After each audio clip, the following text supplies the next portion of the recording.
Hello class 8, how are you? Hope so you all are fine at your home. तो आज अपन बात करेंगे Hindi reader के लेसन 4 की। इससे पहले अपन अपने लेसन 3 हो चुके हैं, जो कि आपने अपनी फेयर नोटबुक में कर लिए होंगे और उनको अच्छे से आपने लर्न भी कर लिया होगा। ठीक है, तो अपने लेसन 4 का नेम है दीवानों की हस्ती। ठीक है, और इसके कवि कौन है? भवानी भगवती चरण वर्मा। ठीक है, तो ये अपन देखिए, अपन यहाँ पे इस लेसन को पढ़ते हैं।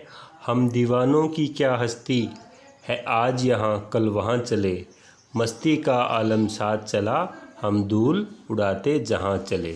ठीक है, ये दीवानों यानी जो अपनी मस्ती में मस्त रहते हैं, ख़ास तौर पे स्वाधीनता दिवस के स्वतंत्रता सेनानी थे हमारे, जो हमारी देश की आज़ादी के लिए हमेशा लड़े थे। और पूरी मस्ती में वो उसका एक ही उनका उद्देश्य था कि कैसे न कैसे करके देश को स्वतंत्रता मिल जाए, आज़ादी मिल जाए। स्वाधीनता के लिए वो दीवानों की तरह लड़ते थे।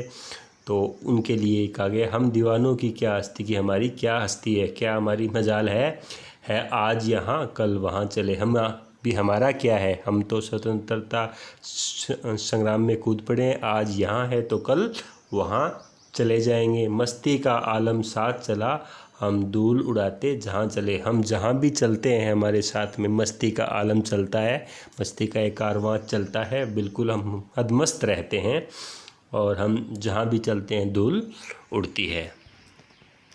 ठीक है, अब देखिए, आए बनकर उल्लास अभी, आए बनकर उल्लास अभी, आंसू बनकर बह चले अभी, आंसू बनकर बह चले अभी, सब कहते ही रह गए अरे तुम कैसे आए कहाँ चले। क्या बात है, देखो उसने कहा है कि हम उल्लास बनकर आए थे अभी आपकी ज़िंदगी में, अभी जीवन में, इस स्वतंत्रता संग्राम के अंदर हम उल्लास बनकर अभी आए और अभी हम आंसू बनकर बह चले गए, यानी हमने अपना सर्वस्व न्यौछावर कर दिया और यहाँ से हम चले गए, अलविदा कह गए हम इस दुनिया को। सब कहते ही रह गए और हमें हमारा इस कृत्य को देखकर, हमारे इस कार्य को देखकर सभी लोग, ये दुनिया वाले लोग हैं, वो कहते ही अब भी रह गए कि तुम इतने जोश भरी तुम्हारी ज़िंदगी थी और देश की गरिमा के लिए तुमने इतना अपना सर्वस्व न्यौछावर कर दिया कि तुम कैसे आए और कहाँ चले ये किसी को पता ही नहीं चला। आपने अपना काम बहुत ही अच्छे तरीके से करके। ठीक है, अब देखिए इसके छोटे छोटे वर्ड मीनिंग है और ये क्वेश्चन आंसर है, ये आपको अपनी फेयर नोटबुक में करने हैं। आगे वाला देखिए अपन, किस ओर चले मत पूछो, चलना है बस इसलिए चले। किस ओर चले मत पूछो, चलना है बस इसलिए चले। जग से उसका कुछ लिए चले, जग को अपना कुछ दिए चले। दो बात कही दो बात सुनी, कुछ हंसे फिर कुछ रोए। छक्कर सुख दुख की घूंटों को हम एक भाव से पिए चले। कि हम कहाँ चले, किस साइड चले, यह किसी को नहीं पता और आप हमें भी इसके बारे में मत पूछिए। हमारा सिर्फ एक लक्ष्य है और हम उसी लक्ष्य का पीछा करते हुए कहाँ से आते हैं, कहाँ को जाते हैं। चलना है बस इसलिए चले, और हमारा चलना है मतलब हमारा भी चलना है, हमें हमारे लक्ष्य को प्राप्त करना है, इसलिए हम चलते आ रहते हैं। हमारा तो भी लक्ष्य यही है कि देश को स्वतंत्र कराना है। जग को अपना जग से उसका कुछ लिए चले, जग को अपना कुछ दिए चले। हमने जग से कुछ लिया है और हमने अपना सर्वस्व अपने जग को दे दिया है। दो बात कही दो बात सुनी, हमने भी अपनी कोई दो बात कही है, किसी को कहना सुनना पड़ा है तो हमने कुछ कहा है और कुछ हमने सुना है। कुछ हंसे तो और फिर कुछ रोए।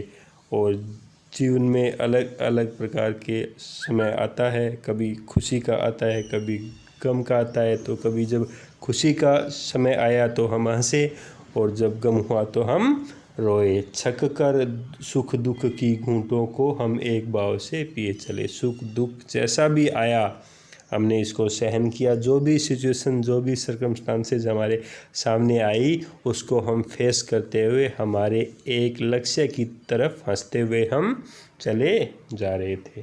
ठीक है।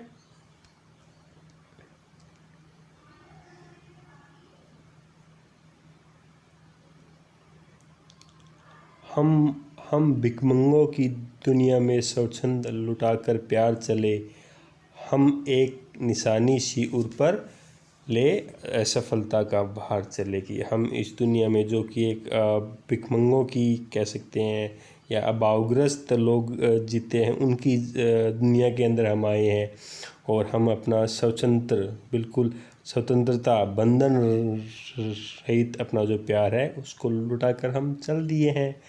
हम एक निशानी सी ऊपर, मीन्स हृदय, यानी अपने हृदय पे एक निशानी सी लेकर ले असफलता का भार चले। अगर हमें सफलता नहीं मिली है अपनी आज़ादी को दिलाने में तो असफलता का हो गया, तो वो भार भी हम लेके चल पड़े हैं।